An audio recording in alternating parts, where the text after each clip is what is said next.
Mapagpalang hapon po sa Luzon, Visayas, Mindanao, sa mga tingero at sa lahat ng naniniwala po sa agimat. Ito po yung aking pampaswerte sa negosyo. Yan po dati isang hiblayan, ngayon napakarami na nanganganak. So napakainam na tanganin na ng mga negosyo, business at pangkalahatan din po itong depensa sa katawan. Tatangan po nito. Yan po.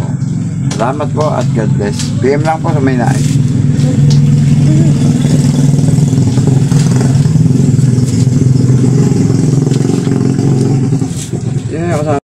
Mga kamangyan, ngayon tayo naka-encounter ng ganito sa isang antingero. Ito yung tinatawag na susi ng kaba ng simbahan. Oo.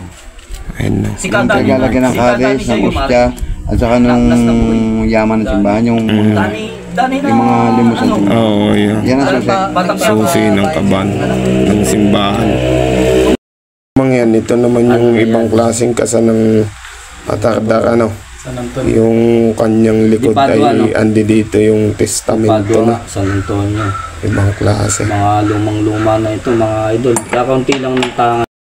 Yan, ito naman yung isang gamit ni Mysterio Mutya na Berhin na binasbasan ng naman si Bebe. Bebe, di ba single ka ngayon? Ito, papakilala ko sa iyo, isang antingerang single din.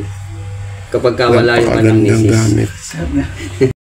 Ito naman po yung isa sa mga re-recollection natin na mutya po ng labong o yung libo ng labong.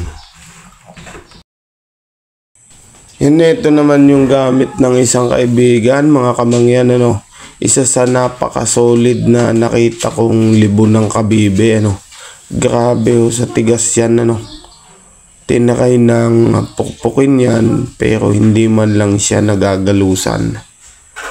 Ganyan po kasolid yung libo ng kabibe dito sa Mindoro.